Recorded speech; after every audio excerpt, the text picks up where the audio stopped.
ನಮಸ್ತೆ ಸ್ನೇಹಿತರೆ, welcome back to ಸಮೃದ್ಧಿ ಜೀವನ ಚಾನಲ್. ಇನ್ನೇನು ಬರುವ ದಿನಗಳಲ್ಲಿ ನವರಾತ್ರಿ ಆರಂಭವಾಗಲಿದೆ. ಪ್ರತಿಯೊಂದು ಮನೆಗಳಲ್ಲಿ ಅತ್ಯಂತ ಉತ್ಸಾಹವಾಗಿ ಖುಷಿಯಿಂದ ಆಚರಿಸಲ್ಪಡುವ ಹಬ್ಬಗಳಲ್ಲಿ ಈ ಒಂದು ದಸರಾ ಹಬ್ಬ.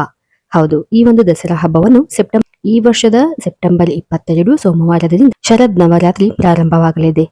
ಈ ದಿನ ಘಟ ಸ್ಥಾಪನೆ ಮಾಡುವ ಮೂಲಕ 9 ದಿನಗಳ ಆಚರಣೆಯನ್ನು ಆರಂಭಿಸಲಾಗುತ್ತದೆ. ಸೆಪ್ಟೆಂಬರ್ 30 ಮಂಗಳವಾರದಂದು ದುರ್ಗಾಷ್ಟಮಿಯನ್ನು ಹಾಗೂ ಅಕ್ಟೋಬರ್ 1ರಂದು ಬುಧವಾರ ಮಹಾನವಮಿಯನ್ನು ಆಚರಿಸಲಾಗುತ್ತದೆ. 9 ರಾತ್ರಿಗಳ ಕಾಲ ಜನರು ಈ ಹಬ್ಬವನ್ನು ಅತ್ಯಂತ ಭಕ್ತಿ ಮತ್ತು ಪ್ರಾರ್ಥನೆಯೊಂದಿಗೆ ಆಚರಿಸುತ್ತಾರೆ. ಸರಿ, ಹಾಗಾದರೆ ಈ 9 ದಿನ ನವರಾತ್ರಿಯನ್ನು ಯಾವ ರೀತಿಯಾಗಿ ಆಚರಿಸಬೇಕು ಮತ್ತು ಅಖಂಡ ದೀಪದ ಆರಾಧನೆಯಿಂದ ಸಿಗುವಂತಹ ಲಾಭವೇನು ಮತ್ತು ಈ ಒಂದು ನವರಾತ್ರಿಯಲ್ಲಿ ಯಾವ ರೀತಿಯಾಗಿ ನಾವು ನಮ್ಮ ಜೀವನದಲ್ಲಿ ನೆಮ್ಮದಿಯನ್ನು ಕಾಣಲು ಯಾವೆಲ್ಲ ನಿಯಮಗಳನ್ನು ಪಾಲಿಸಬೇಕು ಎಂಬುದರ ಬಗ್ಗೆ ತಿಳಿಯುತ್ತಾ ಹೋಗೋಣ.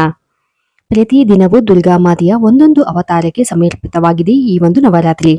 ಇದರ ಆಧಾರದ ಮೇಲೆ ಭಕ್ತರು ಪ್ರತಿ ದಿನವೂ ಕೂಡ ಸರಿಯಾದ ಬಣ್ಣವನ್ನು ಧರಿಸಿ ಪೂಜಿಸುತ್ತಾರೆ. ಈ ಅವಧಿಯಲ್ಲಿ ಅಖಂಡ ದೀಪವನ್ನು ಹಚ್ಚಿ ಸಂಕಲ್ಪ ಸಮೇತರಾಗಿ ಭಕ್ತರು ಉಪವಾಸದೊಂದಿಗೆ ಈ ಹಬ್ಬವನ್ನು ಆಚರಿಸಲ್ಪಡುತ್ತಾರೆ. ಜೀವನದಲ್ಲಿ ಉತ್ತಮವಾದಂತಹ ಆರೋಗ್ಯ, ಸುಖ, ಸಂಪತ್ತು, ಐಶ್ವರ್ಯಕ್ಕಾಗಿ ಹಾಗೂ ಕಷ್ಟಗಳಿಂದ ನಾವು ಮುಕ್ತಿಯನ್ನು ಹೊಂದಬೇಕು ಎಂದರೆ ದುರ್ಗಾ ಪೂಜೆ ಅವಶ್ಯಕ. ಹೌದು, ಈ ಒಂದು 9 ದಿನಗಳ ನಂತರ 10ನೇ ದಿನ ದಸರಾ ಹಬ್ಬವೆಂದು ಆಚರಿಸಲಾಗುತ್ತದೆ. ಇದನ್ನು ವಿಜಯದಶಮಿ ಎಂದು ಕೂಡ ಕರೆಯಲಾಗುತ್ತದೆ. ಈ ಪವಿತ್ರ ಸಮಯದಲ್ಲಿ ಯಾವುದೇ ರೀತಿಯಾಗಿ ಮದ್ಯ, ಮಾಂಸ ಅಥವಾ ಈರುಳ್ಳಿ, ಬೆಳ್ಳುಳ್ಳಿಯ ಸೇವನೆಯನ್ನು ಕಟ್ಟುನಿಟ್ಟಾಗಿ ನಿಷೇಧಿಸಲಾಗಿದೆ. ಹಾಗೂ ನಿಮ್ಮ ಇಚ್ಛೆಗೆ ಯಾವುದಾದರೂ ಬಯಕೆ ಈಡೇರಲು ಈ ಒಂದು ಸಮಯದಲ್ಲಿ ಉತ್ತಮವಾದಂತಹ ಸಮಯದಲ್ಲಿ ಸಂಕಲ್ಪಪೂರ್ವಕವಾಗಿ ನೀವು ದುರ್ಗಾ ಪೂಜೆಯನ್ನು ಮಾಡುವುದರಿಂದ ನಿಮ್ಮ ಜೀವನದಲ್ಲಿ ಒಳಿತನ್ನು ನೀವು ಕಾಣಬಹುದಾಗಿದೆ. ಅದರಲ್ಲೂ ಈ 9 ದಿನ ನವರಾತ್ರಿಯಲ್ಲಿ ಅಖಂಡ ದೀಪಾರಾಧನೆ, ಅದರಲ್ಲೂ ಅಖಂಡ ಜ್ಯೋತಿಯ ಆರಾಧನೆಯಿಂದ ಸಂಕಲ್ಪ ಪೂರ್ವಕವಾಗಿ ಮಾಡುವುದರಿಂದ ನಿಮ್ಮ ಜೀವನದಲ್ಲಿರತಕ್ಕಂತಹ ಎಲ್ಲ ರೀತಿಯಾದಂತಹ ಕಷ್ಟಗಳಿಂದ ಹೊರಬಂದು ಆ ಒಂದು ದುರ್ಗಾದೇವಿಯ ಆಶೀರ್ವಾದವನ್ನು ನೀವು ಪಡೆಯಬಹುದಾಗಿದೆ. ಈ ಒಂದು ನವರಾತ್ರಿಯ ಸಮಯದಲ್ಲಿ ದುರ್ಗೆಯನ್ನು ಮಹಾಲಕ್ಷ್ಮಿ, ಸರಸ್ವತಿ ಮತ್ತು ದುರ್ಗೆಯನ್ನು ಆರಾಧಿಸಲಾಗುತ್ತದೆ. ಆದ್ದರಿಂದ ಈ ಒಂದು ದಿನಗಳಲ್ಲಿ ದುರ್ಗಾ ಮಾತೆಯನ್ನು ಶ್ರದ್ಧಾ ಭಕ್ತಿಯಿಂದ ಪೂಜಿಸುವುದು ಹಾಗೂ ಈ ಒಂದು ನವರಾತ್ರಿಯು ಮೊದಲು ಘಟ ಸ್ಥಾಪನೆಯ ಮೂಲಕ ಆರಂಭವಾಗುತ್ತದೆ. ಅದರಲ್ಲಿ ಮೊದಲನೇ ದಿನವನ್ನು ಶುಭ ಮುಹೂರ್ತದಲ್ಲಿ ಗಣೇಶನ ಪೂಜೆಯನ್ನು ಮಾಡುವುದರ ಮೂಲಕ ಕಲಶ ಸ್ಥಾಪನೆಯನ್ನು ಮಾಡಬಹುದು ಅಥವಾ ಘಟ ಸ್ಥಾಪನೆಯನ್ನು ಮಾಡಬೇಕು. ಅದಕ್ಕೆ ಹೂವು, ಕರ್ಪೂರ ಹಾಗೂ ಧೂಪ ದ್ರವ್ಯಗಳನ್ನು ಹೊಂದಿಸಿ ಪೂಜಿಸಿ ಹಾಗೂ ವಿವಿಧ ಸುಗಂಧ ಭರಿತವಾದಂತಹ ಹೂವುಗಳನ್ನು ಏರಿಸಬೇಕು ಎಂದು ಹೇಳಲಾಗುತ್ತದೆ. ಈ ಒಂದು 9 ದಿನದಲ್ಲಿ ಒಂದು ಮಣ್ಣಿನ ದೀಪದಲ್ಲಿ 9 ದಿನ ಸಂಕಲ್ಪ ಪೂರ್ವಕವಾಗಿ ನಿರಂತರವಾಗಿ ಅಖಂಡ ಜ್ಯೋತಿಯನ್ನು ಬೆಳಗಿಸಬೇಕು. ಅಂದರೆ ವಿಜಯದಶಮಿಯವರೆಗೂ ಈ ಒಂದು ದೀಪವು ಉರಿಯುವಂತೆ ನೋಡಿಕೊಳ್ಳುತ್ತಾ ಇರಬೇಕು. ನಿಮ್ಮ ಯಾವುದೇ ಇಚ್ಛೆ ಈಡೇರಬೇಕು ಎಂಬ ಆಸೆ ಇದ್ದರೆ ಇದನ್ನು ನೀವು ಸಂಕಲ್ಪ ಪೂರ್ವಕವಾಗಿ ಮೊದಲನೇ ದಿನ ಈ ಒಂದು ದೀಪವನ್ನು ಪ್ರತಿಷ್ಠಾಪಿಸಬೇಕು. ಈ ಮಧ್ಯೆ ದೀಪವು ಎಲ್ಲೂ ಕೂಡ ತೊಂದರೆ ಆಗದಂತೆ, ಆರದಂತೆ ಜಾಗರೂಕವಾಗಿ ಹಗಲು ರಾತ್ರಿ ಬೆಳಗಿಸಬೇಕಾಗುತ್ತದೆ ಮತ್ತು ನೋಡಿಕೊಳ್ಳಬೇಕಾಗುತ್ತದೆ. ಹಾಗೂ ಇದಕ್ಕಾಗಿ ಕೆಲವು ನಿಯಮಗಳನ್ನು ಕೂಡ ಪಾಲಿಸಬೇಕಾಗುತ್ತದೆ. ಹಾಗೂ ಈ ಒಂದು ಸಮಯದಲ್ಲಿ ಪ್ರತಿದಿನ ದುರ್ಗಾ ಮಂತ್ರಗಳನ್ನು ಪಠಿಸಿ ದುರ್ಗಾ ಸಪ್ತಶತಿಯನ್ನು ಕೇಳುವುದು ಮತ್ತು ಹೇಳುವುದರಿಂದ ಅಪಾರವಾದಂತಹ ಲಾಭಗಳನ್ನು ನೀವು ಕಾಣಬಹುದಾಗಿದೆ. ಹಾಗೂ ಈ ಒಂದು ಸಮಯದಲ್ಲಿ ಲಲಿತಾ ಸಹಸ್ರನಾಮಗಳನ್ನು ಸಂಜೆಯ ವೇಳೆಯಲ್ಲಿ 9 ದಿನಗಳ ಕಾಲ ಹೇಳಿ ನಂತರ ಕುಂಕುಮ ಅರ್ಚನೆಯನ್ನು ಮಾಡುವುದರಿಂದ ನಿಮ್ಮ ಜೀವನದಲ್ಲಿರ್ತಕ್ಕಂಥ ಎಂತಹದ್ದೇ ಕಷ್ಟವಿರಲಿ ಆ ಎಲ್ಲ ಕಷ್ಟ ಕಳೆಯುತ್ತದೆ ಎಂದು ಹೇಳಲಾಗುತ್ತದೆ.